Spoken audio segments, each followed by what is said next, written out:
मैं कर्नल तुषार जोशी, मैं कुमाऊं रेजिमेंट से बिलोंग करता हूं और अभी मैं राजकोट में एनसीसी ग्रुप में कार्यरत हूं। 2 गुजरात बटालियन एनसीसी को कमांड कर रहा हूं।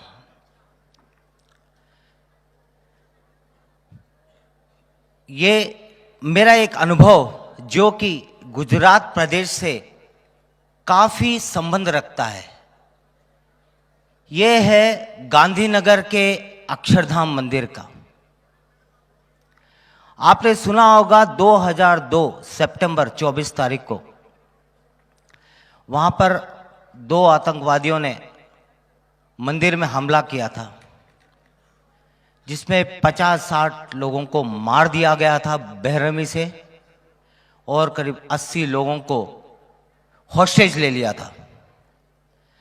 उस वक्त मैं मेजर तुषार जोशी हुआ करता था और मैं एनएसजी ब्लैक कैट कमांडोज में तैनात था।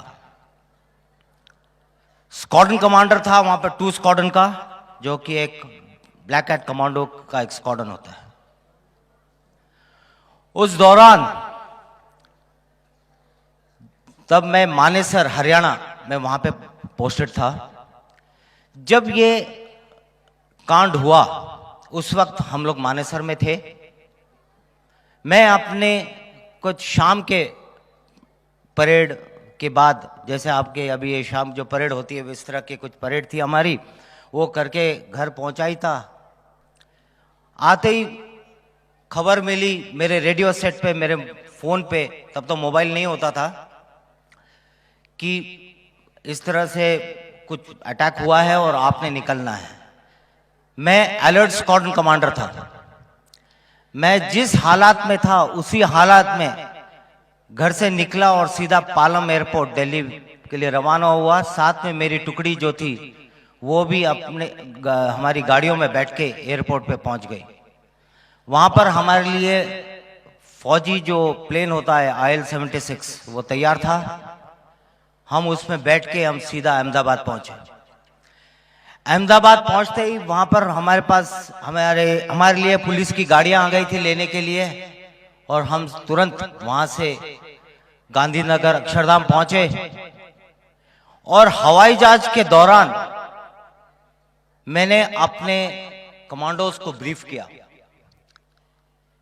मैंने उनको सिर्फ ये बताया कि है ना, मुझे सिर्फ इतनी खबर मिली है कि यहाँ पर ऐसा ऐसा हुआ है, और मैंने टीवी ऑन किया था और टीवी में मैंने देखा है कि एक अक्षरधाम मंदिर, मुझे अक्षरधाम मंदिर भी पता नहीं था तब, एक अक्षरधाम मंदिर है गांधीनगर में, वहां पर आतंकवादियों ने हमला कर दिया है और वहां और हॉस्टेज ले रखे हैं, बंधक बना रखे हैं, उनको हमने छुड़ाना है। ये तकरीबन शाम को 5 बजे की बात है, 24 सितंबर 2002 को। हम वहां से पहुंचे गांधीनगर, पहुंचते पहुंचते 10, साढ़े 10, 11 बज गए थे। वहां पहुंचने के बाद वहां पर जो ऑपरेशनल रिस्पॉन्सिबिलिटी होती है वो मुझे हैंडओवर कर दी गई। तब के आईजी थे मिस्टर चक्रवर्ती, उन्होंने मुझे ब्रीफ किया लास्ट में कहां पर उन्होंने आतंकवादियों को देखा। मैं आपको कुछ फोटोज दिखाऊंगा मेरे बताने के बाद, मेरी पूरी इसके बाद आपको बताऊंगा तो आपको अपने आप ज्ञात हो जाएगा। उन्होंने मेरे को हैंडओवर करने के बाद उन्होंने ये बताया कि यहाँ पर पुलिस के कई 3-4 कमांडोज शहीद हो गए हैं, और आखिरी बार जब देखा था तो 15 मिनट पहले एक वहां पे जो ऊपर के जो परिक्रमा है उधर देखे गए थे। उसके बाद 15 मिनट से कोई फायरिंग आई नहीं है। मेरे लिए एक बहुत ही चैलेंज वाली बात थी कि अब मैं इतने बड़े मंदिर में ढूंढूं कहां। मुझे कोई आइडिया नहीं था मंदिर के बारे में, मुझे सिर्फ जो ब्लोअप और जो मॉडल था उस पर बताया गया था, बाकी मुझे कोई ज्ञात नहीं। मंदिर इतना बड़ा, खूब सारे रूम्स, अब किस रूम में है ये 2 आतंकवादी, किस में घुसे हैं कुछ पता नहीं। हम लोग अंदर घुसे। मैंने अपने पूरे टीम को छोटे छोटे स्क्वाड्स, हम लोग हिट्स बोलते थे, वो हिट्स में बांटा था, पहले से बटा होता है। उनको मैंने डिप्लॉय किया। मेरे जो स्नाइपर्स थे, स्नाइपर मतलब जो दूर से जो शिश लेके मारता है, निशाना, शार्प शूटर जिसको हम अमूमन बोलते हैं, उनको मैंने डिप्लॉय किया। उनका काम दो था।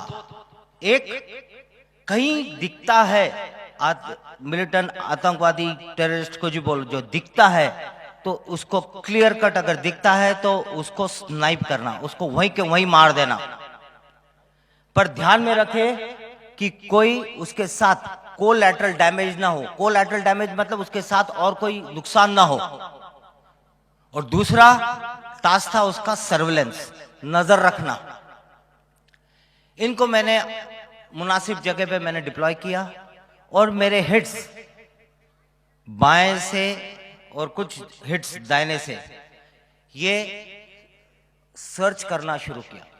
अब रूम में सर्च कैसे करें? हर रूम में तक घुसना मुश्किल था। मुश्किल नहीं मतलब पता नहीं था किस कमरे में है, तो हमें हर रूम में स्पेकुलेटिव फायर करना पड़ा। मतलब ऐसा फायर करके अंदर चेक करना पड़ा कि अगर हम फायर करेंगे तो मिलिटेंट पक्का उल्टा फायर करेगा हम पर, और इससे पता लग जाएगा कि उनकी लोकेशन आइडेंटिफाई हो जाएगी। तो इस तरह से हमने एक एक रूम चेक करना शुरू किया। आप अगर अक्षरधाम मंदिर में गए होंगे तो आपने देखा होगा दाहिनी तरफ एक हॉल है, ऑडिटोरियम जिसमें पिक्चर दिखाते हैं, और उसके बाजू में एक टॉयलेट है।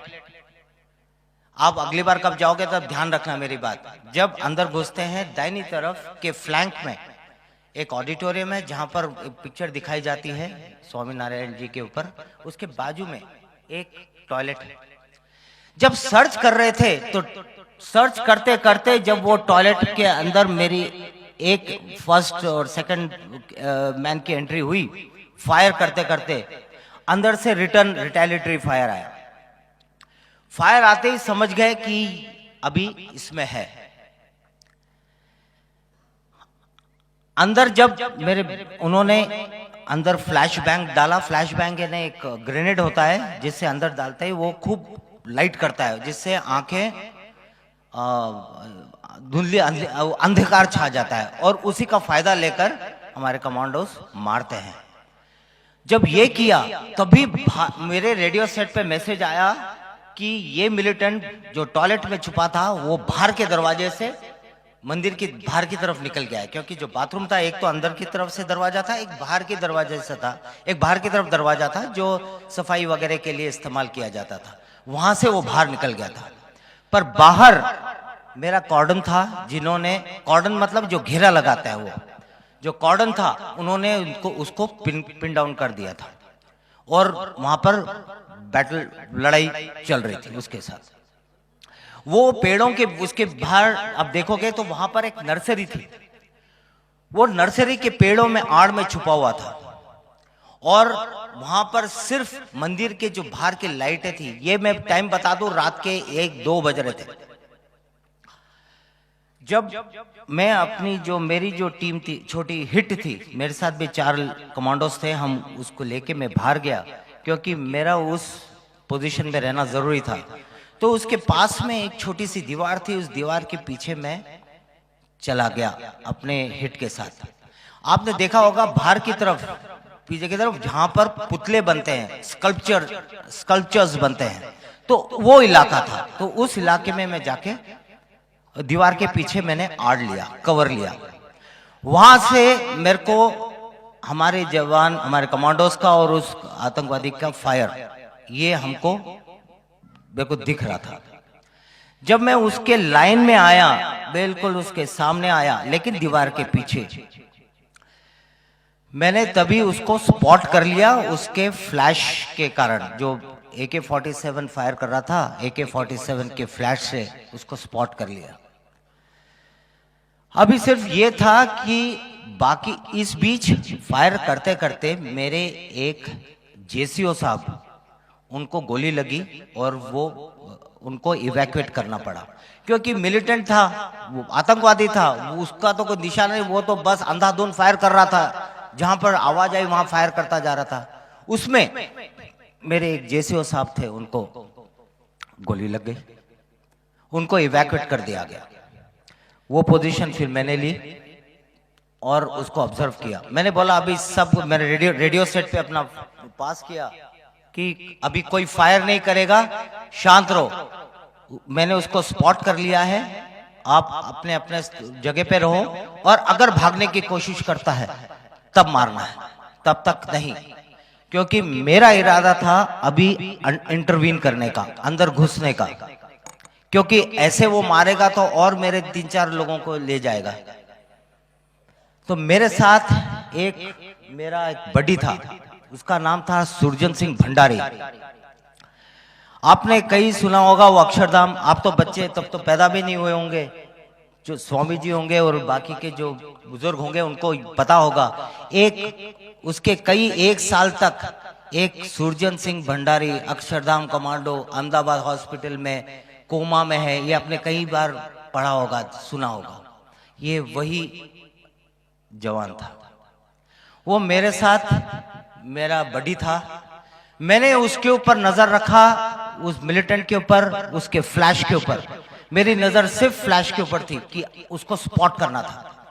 मैंने सुरजन सिंह को बोला, बेटे वो मुझे दिख गया है और अभी हमने दीवार को कूदना है। दीवार इतनी छोटी थी, 3-4 फुट की दीवार थी, और उसके ऊपर ऐसे स्पाइक्स, ऐसे पोल लगे थे और इसके ऊपर लाइटें थी।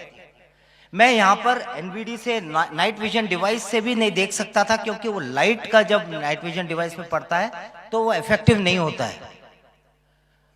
मुझे ये थोड़ा सा प्रॉब्लम आ रही थी, क्योंकि उसको हम लोग दिख रहे थे, क्योंकि हमारे पीछे सिटी की लाइट्स थी, मंदिर की लाइट्स थी, इसलिए हमारे सर उसको दिख रहे थे। तो मेरा उठना भी खतरे से खाली नहीं था, पर मारना जरूरी था। मैंने सुरजन को बोला, बेटे मैंने उसको देख लिया है, मैं स्टैंड बाय गो बोलूंगा, उसमें हम लोग ग्रेनेड फेंकेंगे, उस ग्रेनेड के ब्लास्ट के साथ हम उठेंगे और हमारे पास जो MP5 वेपन था हम उसको फायर करेंगे, जिससे उसको एक्शन रिएक्ट करने के लिए मौका ना मिले। हुआ वही, मैंने बोला स्टैंड बाय गो। हम खड़े हुए, हमने ग्रेनेड फेंका और हमने हमारे हथियार फायर किए, और उसी फायर में उसने उल्टा फायर किया। ये तो बाद में पता लगा कि वो मरते मरते फायर कर रहा था, लेकिन उसने फायर किया और उस बस्ट में मेरे सुरजन सिंह भंडारी को कि यहाँ पर ब्रेन स्टेम होता है या कुछ खास नस होती, उस पे लगी और वो भाग करके नीचे गिर गया।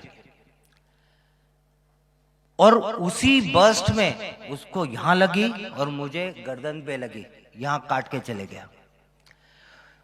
मुझे पता ही नहीं लगा कि मुझे लगी है, क्योंकि इसे काट के गई थी। ये तो मुझे बाद में पता लगा, जब मैं सुरजन सिंह भंडारी को CPR दे रहा था, जब मैं उसको रिसस्टेशन दे रहा था, माउथ टू माउथ रेस्पिरेशन देख के उसको रिवाइव कर रहा था, तब उसने जब जोर से करके ऐसे सांस ली, तुरंत मैंने रेडियो सेट पे इसको बुला के इवैक्यूएट कराया। और जब मैं उसके मुंह में सांस दे रहा था, रिसस्टेशन दे रहा था, तब मेरा उसके मुंह पर ऐसा ब्लड छलका।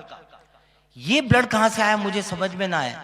फिर जब मैंने जांचा अपने आप को, तो मेरे यहां से ब्लड उसके मुंह पे गिरा था, क्योंकि मैं फोर्स लगा रहा था, तो ब्लड स्पर्ट हुआ, बाहर गिरा। तब जब मुझे पता लगा कि यहाँ पे कटा है, तब मुझे उसके बाद दर्द होने लगा। तब तक काफी टाइम हो गया था, क्योंकि बॉडी गर्म थी, सामने दुश्मन था, तो इसमें मुझे पता नहीं लगा। लेकिन ऐसे काट के चले गया, कुछ मुंह दांत मेरे टूट गए, वो हो गया था। पर बाद में जब बॉडी ठंडी हुई तब पता लगा कि मुझे चोट लगी है। पर मुझे कुछ हो नहीं रहा था, ऐसा कुछ वीकनेस वगैरह कुछ फील नहीं हो रहा था। तो मैंने अपना पटका बांधा और फिर तब तक मेरा दूसरा बडी आया और हम कूद के अंदर गए। तब तक कुछ फायर नहीं हुआ। तब जाके देखा तो वो मरा पड़ा था। हो सकता है वो मरते मरते उसने जो फायर किया और मेरा नुकसान कर गया। अभी था तो एक ही मरा था, अब दूसरा कहां है?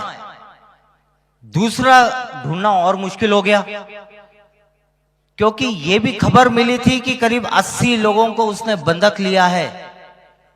वो कहां लिया है? पर जब इनिशियल में जो सर्च हम कर रहे थे, तब वहां के हिट ने मेरे को मैसेज दिया कि साहब यहां पर इस ऑडिटोरियम से कुछ औरतों की और बच्चों की अंदर से रोने की आवाज आ रही है। तब मुझे लगा कि ये हो न हो, ये वहीं हो सकता है, क्योंकि बाकी के कमरे तो हमने सर्च कर लिए थे।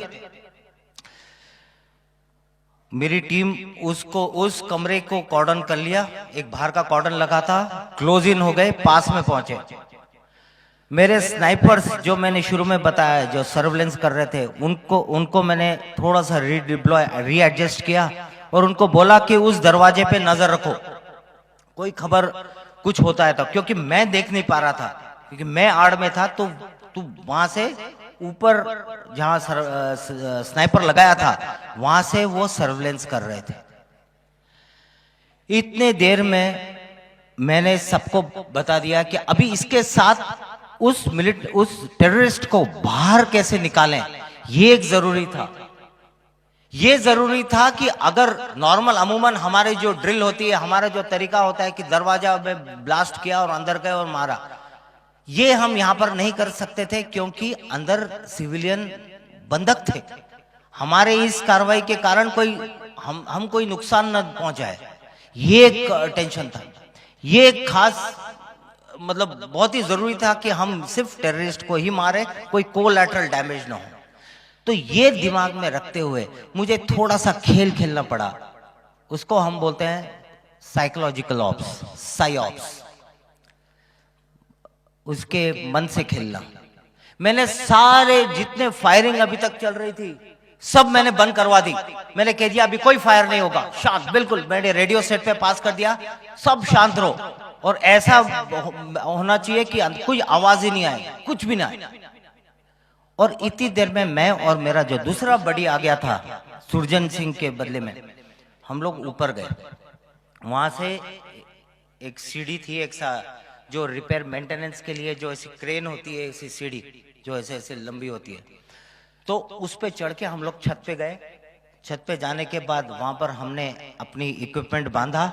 एक एप्सिलिंग करके एक इक्विपमेंट होता है जो ऊंचे बिल्डिंग से नीचे उतरते हैं और जो कंट्रोल करके उतरते हैं, कंट्रोल डिसेंडर, जिसमें हम दबाते हैं तो हमारे बॉडी वेट से हम नीचे आते हैं, और हैंड फ्री, और छोड़ दो तो लटक जाते हैं। तो ये हैंड्स फ्री होता है, इसको कहते हैं एप्सिलिंग। एप्सिलिंग का इक्विपमेंट बांधा और हम दोनों नीचे उतरे। आप थोड़ा सा ध्यान अपने अक्षरधाम मंदिर की तरफ ले जाए, और जहां पर वो ऑडिटोरियम था उसके ऊपर की जो छत है, वो ऊपर के कॉरिडोर बनता है। तो उस छत तक, ये हॉल नंबर 5 है, if I am not wrong, hall number 5 है। आप जब भी जाओगे अगली बार ध्यान रखना। तो उस हॉल के उस दरवाजे के सामने ऊपर वाले छत के ऊपर हम दोनों खड़े हो गए, ऐसे टिक गए। अभी बात यही हुआ, हम वहां लटकते रहे। मेरा प्लान था कि अगर वो दरवाजा, क्योंकि था वो एक ही दरवाजा, बाहर आना था तो उसी से ही, और उस दरवाजे को मेरे स्नाइपर ने कवर कर रखा था और मेरे हिट्स ने भी कवर कर रखा था। पर स्नाइपर को मैंने हुक्म दिया था कि अगर वो अकेला क्लियर दिखता है तो मारना है। हम करीब 10, 15, 20 मिनट हम लोग लटके रहे। ऐसा हार्नेस बनता है पूरा, बनने के बाद ऐसे हम लटके रहे पकड़कर। थोड़ी देर के बाद 15-20 मिनट बाद मेरे सर्वेलेंस का मैसेज आया कि साहब वो दरवाजे से बाहर आए हैं, 2 लोग हैं, एक के हाथ में हथियार है, उसने लाल टी शर्ट पहना हुआ है, आपके बाएं हैं। आप उतरोगे तो आपके बाएं होगा, दाहिनी तरफ एक लेडी है, वो एक लेडी को बाहर लेके आया था, एक महिला को बाहर लेके आया था। ये चेक करने के लिए इतना बाहर शांत कैसा हो गया, आवाज बंद कैसे हो गई, क्योंकि वो भी इंक्विजिटिव था कि क्या हो गया बाहर, कोई शांत। अभी तक तो इतने धूम धड़ाका हो रहा था, गोलीबारी हो रही थी, अभी एकदम शांत कैसा हो गया। तो वो देखने के लिए वो दरवाजा खोल के वो बाहर आया।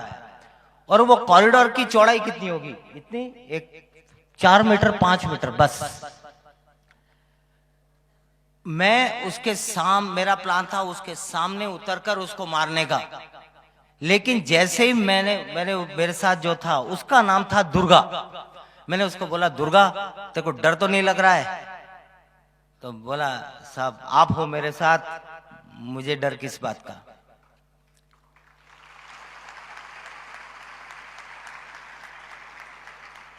और वहीं बैठे बैठे हम लोग गप्पे लगा रहे हैं। क्या गप्पे लगा रहे हैं?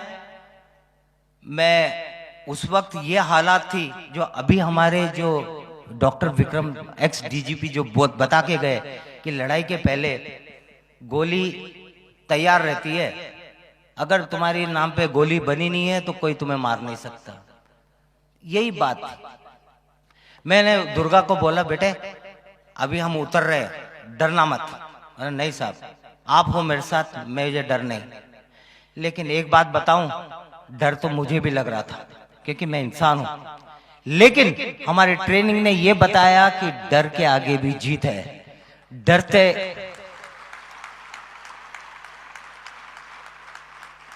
उस डर को ओवरकम करना ये जरूरी था। और मैं as a leader, as a task force commander, मेरे चेहरे पर ये डर दिखना नहीं चाहिए था। अगर मेरे चेहरे पर डर दिखता, अगर मैं पीछे हट जाता तो मेरे ट्रूप्स कमजोर पड़ गए होते। तो ये मेरे लिए था, लेकिन अंदर ही अंदर मुझे डर था क्योंकि मेरी वाइफ प्रेग्नेंट थी, मेरी एक छोटी 1.5 साल की बेटी थी। वहां पर सारी कहानियां मेरे दिमाग में घूमने लगी कि मैं चला जाऊंगा तो क्या होगा, क्या होगा, क्या होगा, ये दिमाग में चलता रहा। लेकिन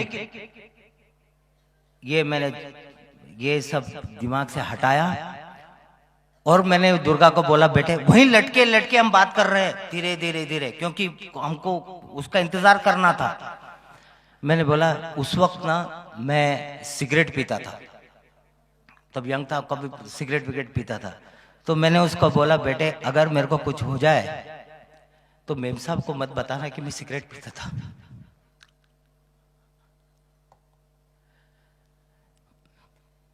उसको भी इस तरह से लगा कि साहब ऐसे क्यों बात कर रहे हो, कुछ नहीं होगा। अभी भी मैं वो बात सोचता हूं तो मेरे रोंगटे खड़े हो जाते हैं। इतने में स्नाइपर का मैसेज आया, साहब वो बाहर आ गया फिर से, और सेम वही पोजीशन है लेकिन अभी एक आदमी को बाहर लेके आया है। मैंने बोला दुर्गा बेटे चलो, मैंने स्टैंड बाय गो बोला हम, और उसको सिंगल शॉट पे रखा, वेपन को सिंगल शॉट पे रखा। बर्स्ट, एक सिंगल शॉट मोड होता है, एक बर्स्ट मोड होता है। बर्स्ट पे करेंगे तो कई गोलियां जाती है, उसमें कोलैटरल साथ वाला मरने का खतरा, इसलिए मैं सिंगल शॉट मारा। अब दिमाग में ये था कि अगर मैं पहले मारूंगा तो मैं जीऊंगा, अगर उसने पहले मारेगा तो वो जिएगा। इसी मैं बोला स्टैंड बाय गो बोला, और हम सीधा उसके सामने, मतलब 5 मीटर जहां पर ये कैमरा वाला है बस उसी वहां होगा, और मैं यहाँ था उसके सामने उतरा। उतरते एक गोली फायर, फिर गोली बीचों बीच और वो ढाब नीचे।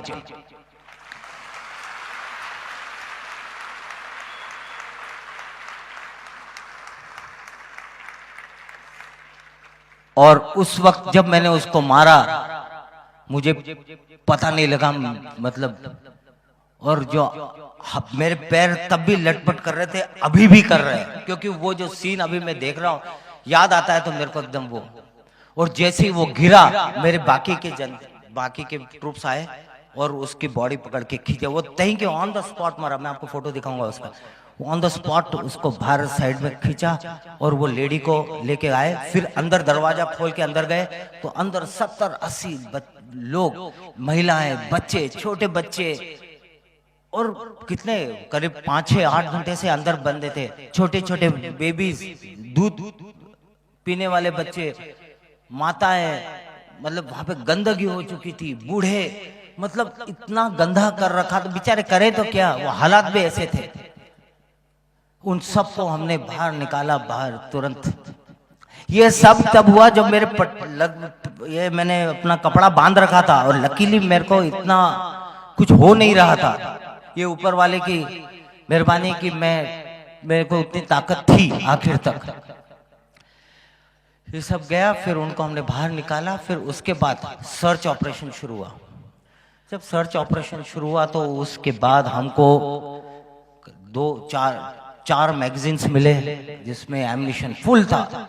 कुछ ग्रेनेड मिले, उनके खाने पीने का सामान, काजू, चॉकलेट्स, ये सब पड़े थे उनके बैग में। और जब ये दोनों बॉडीज को हमने, दोनों मिलिटेंट को रगड़ते हुए, खींचते हुए बाहर लेके आए, बाहर सारी पब्लिक खड़ी थी, क्योंकि और अभी प्रॉब्लम ये था कि अभी बाहर लेके जाऊंगा तो पब्लिक तो और मार देगी उनको, मरे को भी और मारेगी, इसलिए हम वो नहीं चाहते थे, इसलिए वहीं हम रगड़ते हुए उसको लेके आए। उसके पैर में रस्सी बांध के खींच के निकाला। ये हम कुछ भी हो, उसका अपमान नहीं, शव का हम ऐसा नहीं करना चाहते थे, पर ये हमारे सिखलाई में है कि जब ऐसा टेररिस्ट वगैरह होता है उसके पैर में बांध के खींचो, क्योंकि उसके शरीर पे भी ग्रेनेड होने के चांसेस होते हैं, जिसकी पिन निकली होती है और वो मरते मरते भी लोगों को मार सकता है। तो ये हमने तरीका अपनाया था उसकी बॉडी को निकालने का। उसके बाद हमने उसके ऊपर इतना सब सामान मिला, उनके पास चॉकलेट्स, काजू, किशमिश, बादाम, ये सब रहे। उनकी इच्छा थी कि वो और हॉस्टेज लेते रहे, हॉस्टेज लेके रहे, और 2-3 दिन का प्रोग्राम था उनका, ऐसा लग रहा था। ये होने के बाद उस वक्त मैं एक जगह जाके बैठा और फिर वो आया, दुर्गा आया, साहब क्या हो गया? बोला कुछ नहीं, मेरे को थोड़ी चक्कर आ रही है। तब देखा मेरे इधर, इस दाहिनी साइड में इधर ऐसा बल्ज आ गया, ऐसा फूल गया है।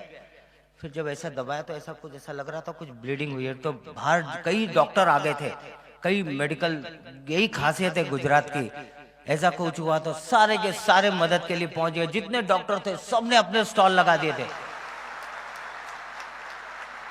सारे स्टॉल लगा दिए।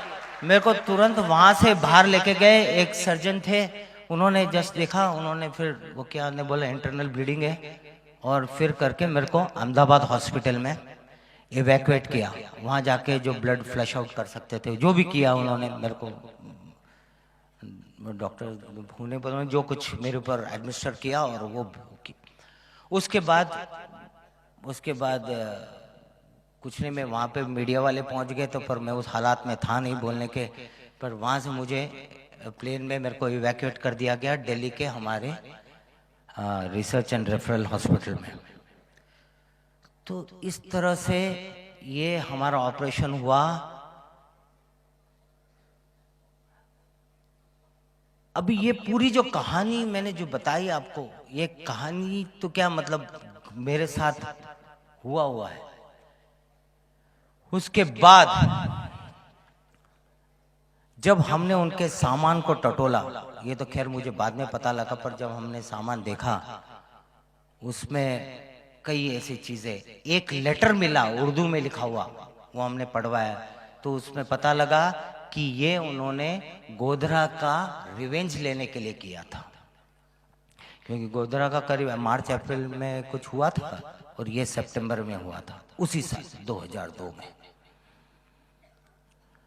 तो इस तरह से मुझे वो ऑपरेशन करने का मौका मिला, और इसके लिए मेरे जो कमांडो जो थे उसको सुरजन सिंह भंडारी को उसको कीर्ति चक्र मिला, और मैं और मेरा एक और साथी था, हम लोगों को दोनों को सेना मेडल मिला।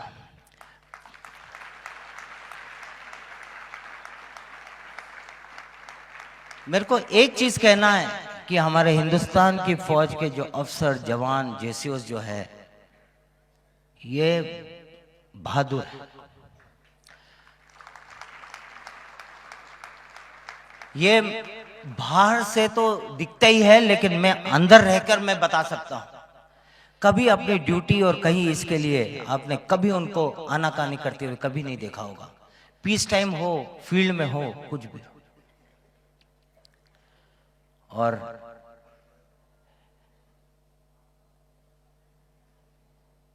कि जो हमारे हिंदुस्तान के जो फौज, जो जवान है, ये मुझे मौका मिला था ये ऑपरेशन करने का, और मैं उसमें जिंदा तुम्हारे सामने मेरी एक कहानी बताने के लिए मैं जीवित हूं, लेकिन कई लोग नहीं होते। तो और हमारे में जो काबिलियत है वो इतनी परिपूर्ण है, इतनी है कि उनको जब भी मौका मिले वो पक्का उसको पूरा करेंगे। मुझे मौका मिला इसलिए मैंने किया, मैंने कि मैं एक बहादुर था या मैं एक फन्ने खाऊं, हिंदुस्तान आर्मी में नहीं देखा होगा कितने लोग हैं, कारगिल की लड़ाई में देखो कितने मेरे हमारे अफसर शहीद हुए, जवान शहीद हुए, वो सब हमारे देश के काम आए। ऐसी कई हजारों हमारे पास ऐसे लोग हैं, सिर्फ मुझे मौका मिला और मैं आपके सामने बताने के लिए आया।